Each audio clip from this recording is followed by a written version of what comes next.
We've Talk with A-kun. This is my new series where I talk about topics related to anime and manga like a friend, because I don't have friends to talk about anime and manga, where I discuss anime and manga with you guys about things I like and hate about it. And I am expecting you guys to comment below, so I will answer those comments in the second part of the talk. And the first topic that we are going to talk about is how Toei animation ruined One Piece for me. Let's be real, the first 5 minutes are completely waste of time. It is just opening for 3 minutes. It might be different if you like watching the opening, but for me, no, I'm not a huge One Piece opening fan. And around 2 minutes it is for a recap, which is boring as hell. And this is not bad because you can skip it, but the things I'm going to tell about is, for me, it is bad.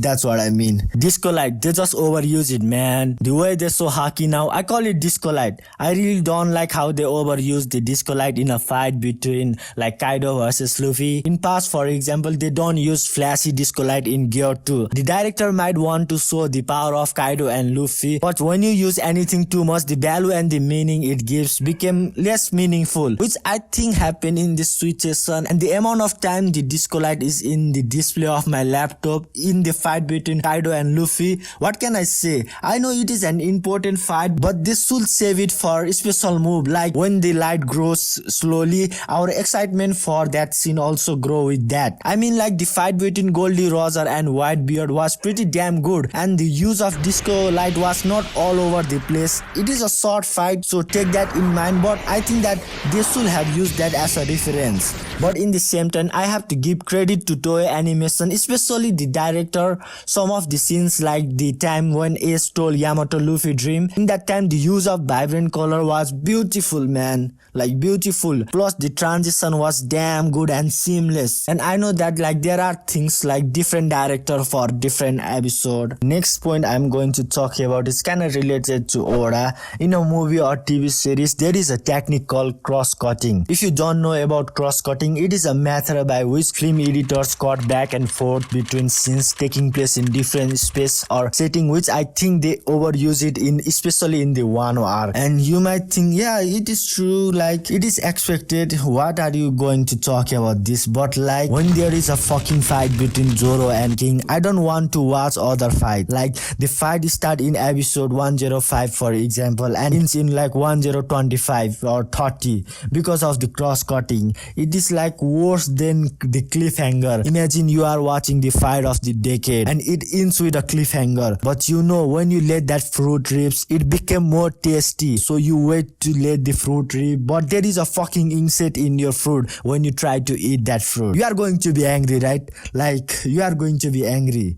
It is the same thing with this. When you wait for a week after the cliffhanger and there is a cross-cut in there, and now you are watching another scene, I hate it. I mean, you can skip it, but you have to wait another week. I have to talk, Naruto has done amazing about this part. If there is a fight, they so only fight like Kakashi versus Obito. I know they are kinda hyping it, but there is too much teasing in it. Even my imagination girlfriend does not play too many games with me. I think cross-cutting is one of the reasons why Wano has become the most stretched arc of One Piece. It might be the most important arc to achieve One Piece treasure, but the amount of time I skipped is impressive. As someone who have watched anime as a main source, the primary source for One Piece, I will say this is my least favorite arc because of things that I tell you earlier. I think that Wano arc will have more than 250 episodes easily. That is damn long. If manga is your primary source for One Piece, then you might not see these flaws because you just read one chapter in 3 to 4 minutes. It is unnoticeable, and I think that the hardcore fan focus on manga more than anime, so that's why they think One Piece is not that long, and they are kind of true about it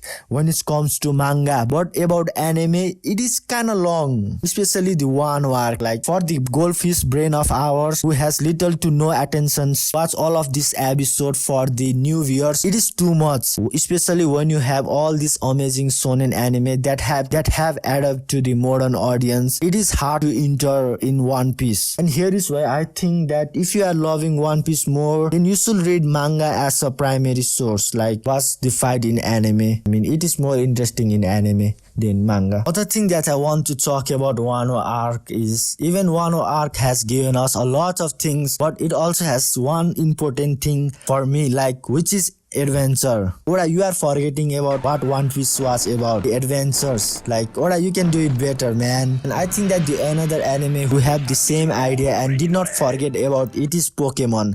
Both the main character might have dreams they want to achieve, and Pokemon might be the more targeted to children than One Piece, which has both audience. But I don't think it is an excuse to make when the story is built in that aspect. I mean, they are pirates, and what do pirates do? Take their ship and sail, which I fucking miss it. There are times that I forget that they are even pirates, and they have to remind me like they are pirates. Like from the start, the selling point of One Piece was like Luffy as a main character being free, traveling the world. Even it does not directly protect that, where we are in the journey of their adventure, where we are along with their journey, with their adventures. But what if they spend too much time in one place? I mean, One Piece is interesting because of the change in different places and different characters which are unique. I know Straw Hat is there to free Wano, and they set sail after that in the manga, but 100 of episode where pirate does not sail, it is weird. The best Straw Hat movement is from the time they sail. Like, sailing is directly related to freedom that Luffy seeks. In past, the amount of sailing and in the land was distributed perfectly, but with Wano, it is a different story.